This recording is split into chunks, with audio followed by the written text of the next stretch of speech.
exciting acquisitions, in recent times in the Premier League. Absolutely loving it. Yeah, and there's an interesting story about Emmanuel Petit going to Spurs and then obviously going straight to Arsenal in a cab paid for by Spurs, and these stories have emerged again as well across the internet. So this is a really interesting one to keep our eye on. Jack, we've spoken before about Daniel Levy not giving managers the required backing. Does this threaten or undermine Thomas Frank's position? Because he's trying to build something here, but then I sort of look at it and surely it's not Thomas Frank's fault or Spurs' fault that Eze has chosen Arsenal instead. No, I don't think it is. I don't think this is Daniel Levy's fault in this instance. I know that's maybe not what Tottenham fans will want to hear. There's obviously a lot of anger out there, but I think that it's kind of hard to see what more Tottenham could have done. They were in the end they were happy to pay the money for Eze. If it takes three parties to do a deal, doesn't it? It takes the buying club, the selling club, and the player. And if they can't all, if they can't all agree on the same thing, then you're not going to get a deal. So yeah, so I don't think this is a case necessarily of Levy not backing Frank. Like I think that he obviously. I think that in many ways, like Tottenham did enough under normal circumstances to sign Gibbs White. They did enough under normal circumstances to sign Eze. That all said, clearly Tottenham would be a better team with either of those two guys in the team on the pitch. Like they obviously have an issue there in that area, and I think that it's going to make Thomas Frank's job harder this season because he's got lots of sort of physical defensive midfielders. He's not really got guys who can like play that clever final pass, that give you that bit of magic, that bit of genius. And so I think it does make his job harder, but I don't blame Levy as much as some people will do.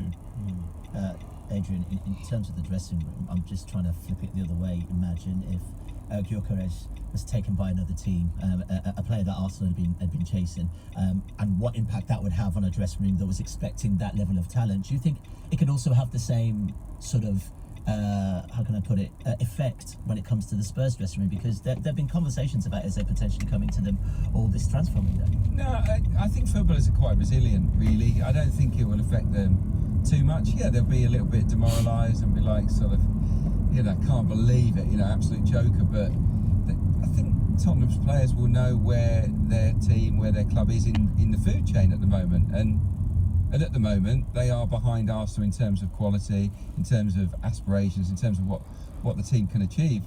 And they're all footballers. They all have their own individual careers, their own journeys and pathways. And I don't think they would begrudge Eze a move to Arsenal if that's what he prefers. I think it's just the way it goes. Footballers don't get too excited about signings until they're actually in the building, because we all know that things can change last minute. So no, I don't think it'll impact Tottenham too much. It will frustrate them because they will know that he was a player that could have taken them maybe to the next level, put them, maybe at the moment they have aspirations for a top 6, top 8, top 6 finish. Eze coming in would have got them dreaming of top 4 for sure. So that will be the frustration, but the players will get on with it. Why do they need him? Be honest, because I still see him as a bit of a luxury signing. And also, where do you think he fits into this system? It's a good question because there's no obvious answer to where he fits in. I just think that this Arsenal team, this Arsenal squad, needed a maverick talent, somebody different with a profile that can unlock the door, create moments of magic in a different kind of way. Mikel Arteta has some great players, some brilliant individuals, but as a team, Arsenal have been a little bit too structured, in my opinion, a little bit too formulaic in terms of the way that they attack, and that has at times made them easier to defend against than some other teams. So what Eze brings is positional unpredictability.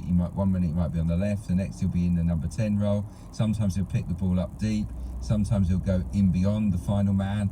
I remember him scoring or making goals, making runs beyond the offside line on numerous occasions for Crystal Palace. So he just is a player that unlocks the door and will absolutely draw attention away from a Victor Gyökeres. He'll draw some attention away from Bukayo Saka, who has been sort of double marked for the last 2 or 3 seasons. And now opponents will, they'll have to spread their resources. and their concentration, and that I think has to be good news for the team as a whole. Yeah, just very quickly, Jack, I'm going to come to you in a second. In terms of the significance of this move to Arsenal, obviously no Eze's time for Arsenal. In the academy as a youngster, Amy Lawrence has spoken about, how much there is a romantic twist into Arsenal's summer. It's interesting because on one side, he was going to Tottenham, there was conversations there, then last minute, there's a quick change of heart. Is it one that pulls at the heartstrings, unfinished business?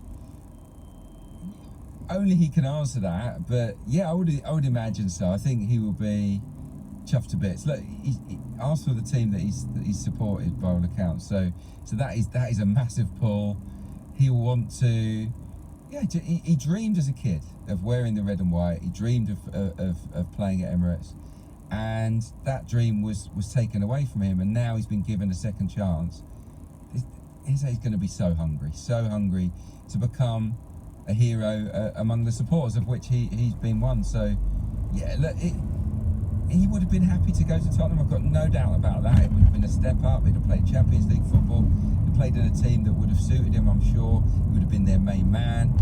A lot of that, it ticks so many boxes, but unfortunately for Tottenham, Arsenal was the dream destination. And as soon as he became aware that bid was serious, then I don't think there's anything that Daniel Levy, Thomas Frank, or anyone at Spurs could have done about it. It's just unfortunate from their end. Okay, Jack, there are other permutations here, and I think about his England place. He's emerging as an England player. Does this do damage to that? Because I'm thinking, if he goes to Tottenham, there's a lot of game time there. And who says he might not get that game time at Arsenal? But the window or the view of Eze at Tottenham playing week in, week out, surely might be better for his England prospects. Yeah, maybe. I think he would have been a more integral player at Tottenham than he will be at Arsenal. But I still think he'll play a lot at Arsenal. Like, I think Arsenal will have tons of games this season. They'll go far in all four competitions. They don't really have a player quite like him, I don't think. I think he's obviously they started with Martinelli at Man United on the weekend. Like, I think a lot of Arsenal fans would have Eze in over Martinelli anyway. Like, I think that obviously Arteta he likes to have lots of different types of players to play in that front line who can offer him different tactical solutions. And so, possibly there'll be games where he'll want Eze, or maybe games where he'll want a different type of profile. But I don't think he's going to be starved of minutes at Arsenal, put it that way. But I think ultimately, had he gone to Tottenham, or in the case of him going to Arsenal, I think it's great for his England career either way. He's playing with a higher level of players, he's playing in the Champions League. I think something like would be his first ever game in European competition, right? Which is kind of amazing for such a good player. He's not a kid either. He's 27 now. So I think that Thomas Tuchel will probably think he's really looking forward to seeing Eze play at a higher level in higher quality competition, and seeing how he does. And I think he's got every chance of having a really big role in England's team at the World Cup next summer. On Monday, Adrian spoke about Victor Gyokeres and also how he being a win now signing. Surely Eze at the age of 27, he sort of slips into that bracket as well. Yeah, he does. Yeah, but look, 27 isn't old. But he's probably at the peak of his career at the moment, and Arsenal have got him at just the right time. Look, he's just effortless in the way that he's sort of going past players, isn't he? I mean, for dribbles, I think he ranked 4th last season. The one area that he will really add to is shots. He gets himself into goal scoring positions, shooting positions a lot. And Arsenal, probably saw it at Old Trafford, Arsenal didn't have many efforts on goal today. I think he will up their shot count. I think no one had more efforts from outside the box, for example, than Eze last season. So he's going to give a new sort of armoury to Arsenal in that department. So yeah, just really excited to see how he fits in. And Jack's right.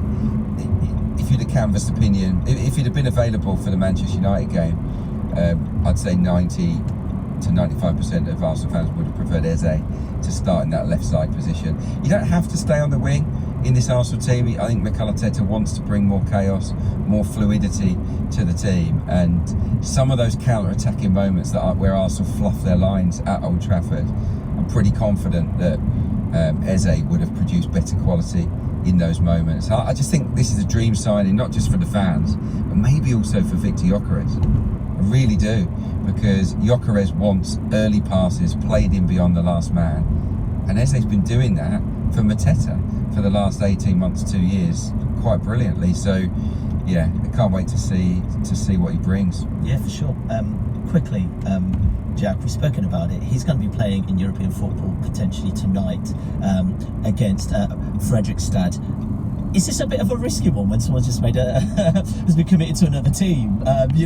Surely the last thing Arsenal fans want right now is for Eze to come out of this match injured, and then there he goes. That signing becomes a bit dud.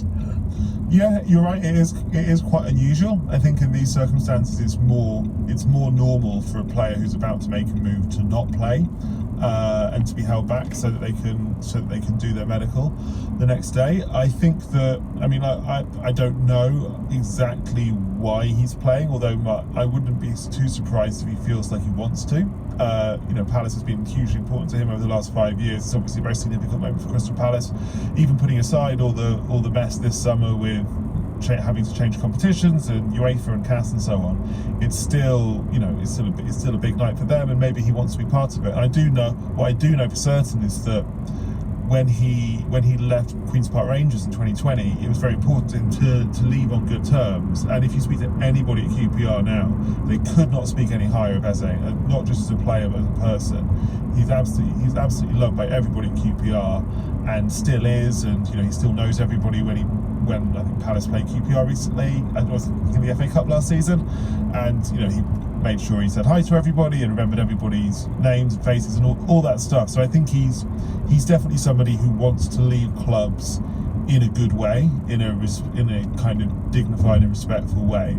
And I just wonder whether that's part of the thinking behind him playing in Europe tonight, although I can't say I know that for absolutely certain. Okay, all right. I know you guys are super busy today.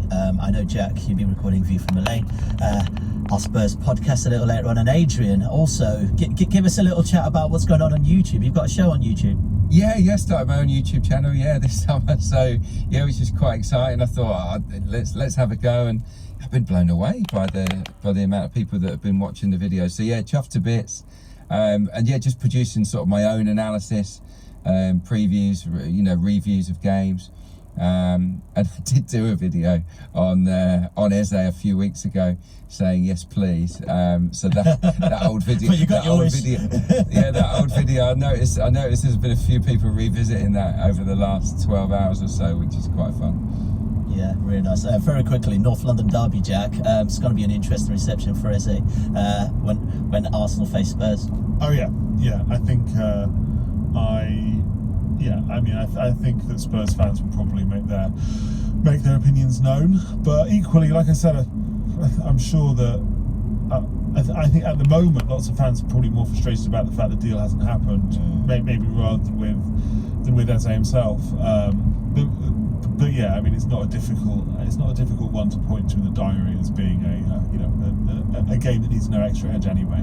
Okay, fantastic, gents. Appreciate your time, Adrian, Jack, and also David Ornstead, who joined us earlier. And also thank you guys for watching. Please like the video and also subscribe to the channel if you haven't already, and leave us a cheeky comment as well. That is it from us. We're back soon. For more from the